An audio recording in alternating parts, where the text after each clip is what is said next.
Good morning, David. Good morning. Hi, Sonia. Sorry, you caught me having a slur. Oh, no. I've got two cups. This is my coffee cup, and then I have warm lemon water, and it's a breakfast show. You might need a glass of wine anyway after this. Well, now I asked David to look at some Pfizer information for me regarding pregnancy, obviously, and the absolute push for women to be jabbed with the COVID jab during pregnancy. And David, you sent me a series of messages yesterday, and one of them was, I'm raging. Why were you raging? Why were you raging? To be honest, Sonia, I'm still raging. It was a task that you sent me kind of yesterday afternoon, so I've been kind of going like the clappers to try and get all the information so it can be accurate for today. Very much appreciate it, David. And to say I've lost sleep over it, I pretty much have tonight. Bless you. Thank you. It's really appreciated. What can you tell us, David? So yeah, I've got first I'm just going to put a disclaimer in that, a lot of the time we get accused in these situations of, not, misinformation spreading and not referencing things. So I've got a series of documents I'm actually going to physically present to you and give you the headlines of. Thank you. So first thing I just wanted to say really was just to set the scene. So pregnancy, really, when you see a pregnant patient in clinic, it's a bit of a sort of pharmacological nightmare, really. What you need to do is try, all the evidence suggests, get patients off most of their medicines, most of their drugs. We know that these things aren't particularly well trialed. I mean, who would line up to see if you could harm their baby with a drug? That the queues wouldn't really be out the door. So you've got to always remember that, and even the BNF for most common drugs states that most things are felt to be safe, but the manufacturer always advises caution. So you kind of always you need to make sure that benefit analysis has been done, risks versus benefits. So that in mind, really. So just wanted to say, so firstly, in terms of the rollout of pregnancy, just to give some stats to set the scene. So the NHS decided that it was okay in December 2020 to vaccinate the at-risk pregnancies and healthcare workers. And then they made it mainstream, all pregnancies from April 2021. The UK HSA last week, came out and said 54% of pregnancies have been vaccinated since the rollout, 54%. So I think I just want you to sort of keep these things in mind as we go through quickly. And just to say really that, and I'm going to pull up the first document. This is from the government's own website, the yellow card, coronavirus. I don't know if you can see that. Yeah. And I'm going to say this really because it sets a scene for what's to come really. Although like most vaccines and medicines, clinical trials of COVID vaccines in pregnant women were not carried out prior to the use of the vaccines in the general population. So that sets the scene really. And then just to touch on quickly that Pfizer, Pfizer, they've got an ongoing study. You can go to clinicaltrials.gov and see what studies are going on around pregnancy and the COVID vaccines. And for the purposes of this talk, really, I'm looking at Moderna and Pfizer. I know you asked specifically Pfizer, but they're using both of them in pregnancy. Thank you. I appreciate that. So yeah, there's a trial that started in February 2021, Pfizer's vaccine trial in women. You can Google that and have a little read about the recruitment, and that goes on till 2024. And just to read off their website, actually, what they say, the reason they had to do that trial in February 2021 is that there was insufficient information to inform the vaccine-associated risks in pregnancy.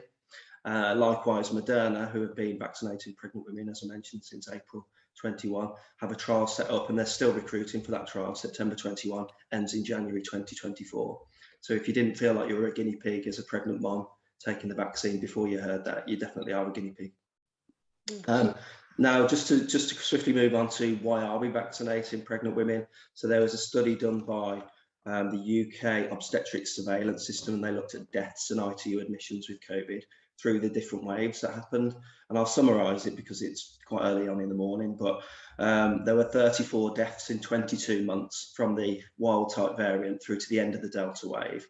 Now that covers 1.6 million, I can go through the calculations another time, 1.6 million pregnancies in that 22 months in the UK, 34 deaths from COVID. Now you've got to remember that that's within 28 days of a positive COVID test. So somebody can die of preeclampsia, have a positive test, and they go down on that figure, 34.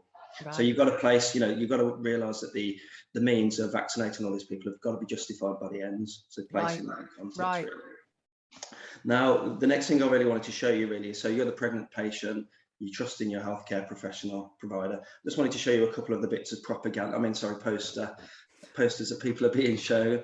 So this is number one poster. This is from the British Society of Immunology. So you can Google that and have a little look. And I'm just going to read off and place this again in context. It's shocking, David. I'll place it in context, Sonia, of what I'm about to show you in the 4 hit pieces that I've got here. So, and I'm just going to read quickly. Vaccination in pregnancy is associated in capital letters with no increased risk of miscarriage, prematurity, fetal death, etc., etc. It lists them all. The second one is, and I like to name and shame the organisations that back this. So yes, please do. You can see clearly that these are backed by the Royal College of Obs and Gynae, Royal College of Midwives, and a couple of others. And what are the risks of vaccination? There are no known risks of COVID vaccination in pregnancy. And again, both of these documents, may I just add, is that none of them provide a reference or a statistical source for any of these wild claims. So it does go on to make 3 or 4 wild claims. Flick to page number 6, and it just says, what are the recommendations from this document? This is a information sheet and decision aid from those 2 colleges. And it says COVID vaccines are strongly recommended and safe in pregnancy. Vaccination is the best way, blah, blah, blah, blah. Okay, so that set the scene. Oh, you've really set the scene. Sorry, I'm talking at speed. I'm just trying to... No, I so appreciate, for anybody who isn't familiar with David, this is a man of principle, you know, in the NHS since what, 2008, were you, I think?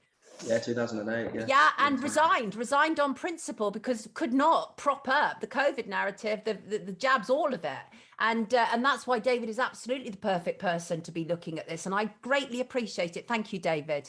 Yeah, so I mean, previously, I would have been cut off by now by colleagues, for example, and that was the frustration. Really, you go to the colleague and say, "Look, this is what I've got," and the next few bits of paper that I'm going to show you are really going to sort of prove where we are with the subject. So, you know, so the first thing I want to do, and it's a bit boring. I'm sorry, I apologise in advance. So this is a document, 2 documents actually. This is publicly available. This is from BioNTech. The makers are Pfizer, and it's a Securities and Exchange Commission document. This is December 2019, and I'm just going to read it out. It's the only way to do it, really, so I can't be accused of misinformation. Straight from page 15 from this document, and this is just about generally the use of mRNA. So this can be, you know, universally used across children, healthy adults. And I quote: "No mRNA immunotherapy has ever been approved, and none may ever be approved.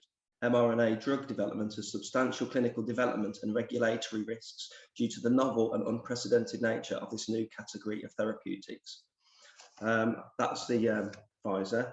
Quickly moving on, pretty much an identical document. Again, UK Sec. This was from September the 30th, 2021, the Moderna version of that document. And it looks about all the profits and how rich everyone's got from it, by the way. It's really good documents to read. There's plenty of meat on this. And again, I'll just repeat, no mRNA drug has been approved, this is page 69, in this new potential class of medicines, and may never be approved as a result of efforts by us or others. mRNA drug development has substantial clinical development and regulatory risks due to the novel and unprecedented nature of this new class of medicines. Ooh. So, you know, you can open that out to children as far, you know, with vaccinating 5-year-olds. It's absurd. Just conscious of time, so no, don't worry. I just want to say this.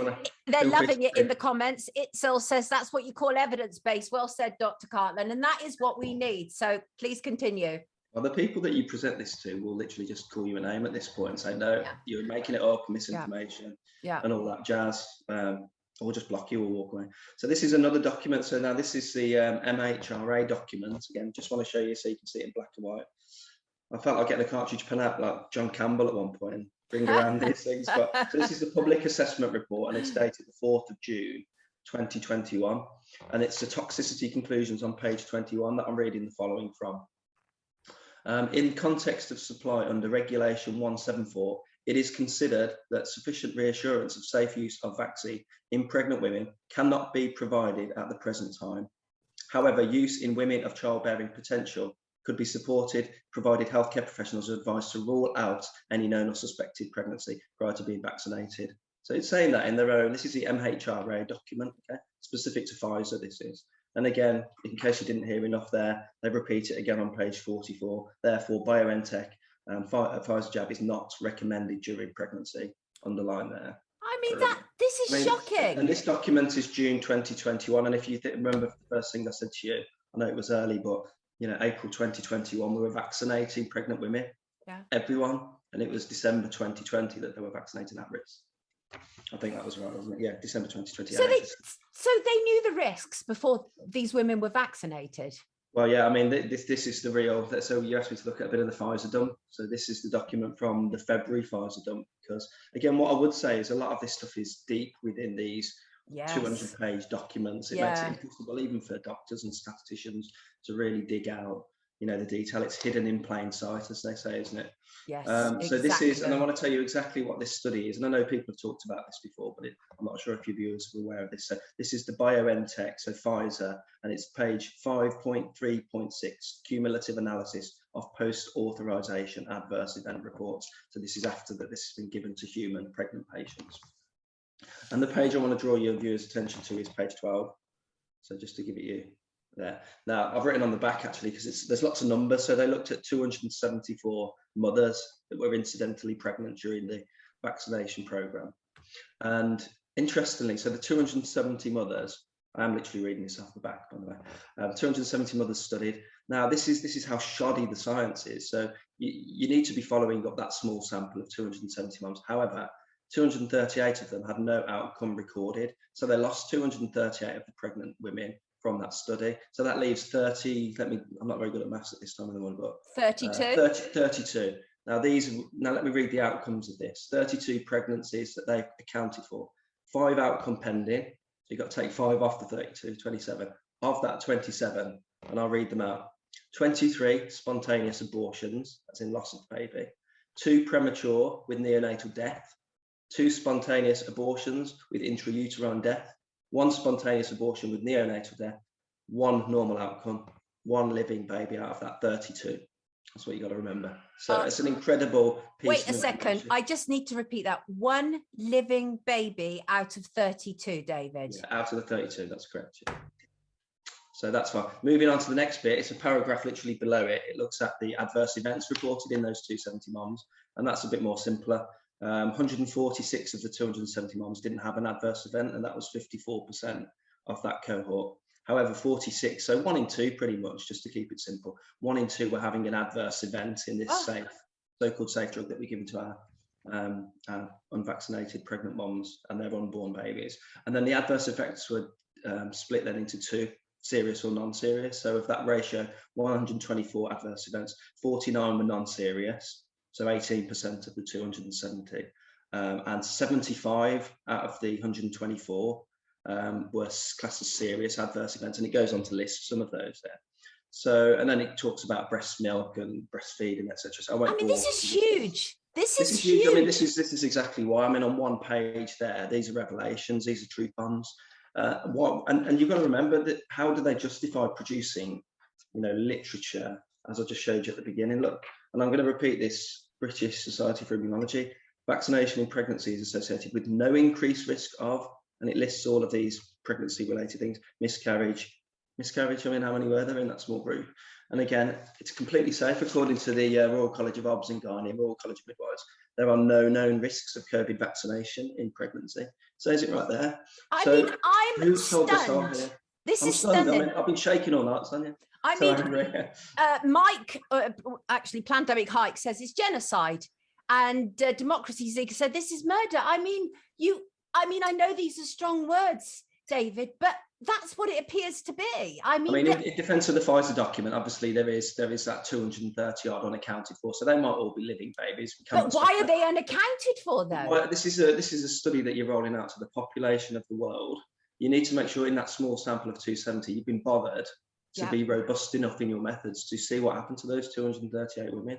Right. It's a small sample. I mean, they've got studies out there. There was one that, just to finish with the last bit, the main trial that the safety of the vaccine was brought in because of was a study by somebody called Shima Bukhara, I say it correctly, Shima Bukhara in 2021. That was a study that looked at 36,000 pregnancies and deemed that it was safe, and they went from that study to rolling it out. However, there was a study that, again, I haven't printed this one out, called Spontaneous Abortion and Policies on COVID-19, used during pregnancy by Brock and Thornley, which looked back at the statistics that they used in that Shima Bukhara study. And I'll just read the conclusions. We conclude, ... we recommend that the policy and decisions be revisited on COVID vaccination in pregnancy. We suggest immediate withdrawal of the mRNA vaccine use in pregnancy. You can't write it. That was November 21, that paper. Yeah, it's astonishing. I'm so grateful for you doing that deep dive into that, because I knew there was something really wrong. I kept picking up little bits from people, but I hadn't heard to the degree what you just said. And I'm so horrified, because obviously this was widely pushed, widely promoted, from the BBC to celebrities, saying totally safe, do it, etc., etc. And obviously, and I mean, it's unbelievable. That is propaganda. These two documents are the ones really for me that say it. I mean, they say it repeatedly, these two SEC documents as well. Where can we see those? What I'll probably end up doing is giving you the references, if that's all right to share. Yes, please. Absolutely. Because otherwise I didn't want to be sort of going through a million. But this is all reference. Like I said, there's not a reference on these two posters and patient information. Well, what I should do is I'll put a reference under your name in the description, and then people can see for themselves, because you're absolutely right. We don't want to be called conspiracy theorists, because we're not. And this is too serious not to get it right. So I'm so grateful to you coming with the real science. The real science. I'm just going to say that all of this stuff I've posted on my Twitter, so I'm going to give myself a Twitter plug. So I've absolutely reinvent myself on Twitter again. I won't say any more on that, but it's at Cartland Doctor 1982. So it's all on there. So please. Thank you so much, David. We're so grateful to you. Everybody is so grateful to you for your work. Very thorough, really appreciated. Yes, people literally losing their babies. It's terrible. Yeah, absolutely. Dr. David Cartland, everybody, take good care of yourself. Really good to see you well again, by the way. We missed you on Monday. Apologies for Monday, yeah. No. I'm not fully right, to be honest with you. I've had 2 vaccines and I've just never been right since. Just generally, just tired, brain fogs, catch everything that's going. So it's insane. Level of insanity. Take good care of yourself. Thank you so much. Really grateful. Take care of yourself. Everybody. All the best. Dr. David Cartland, take care.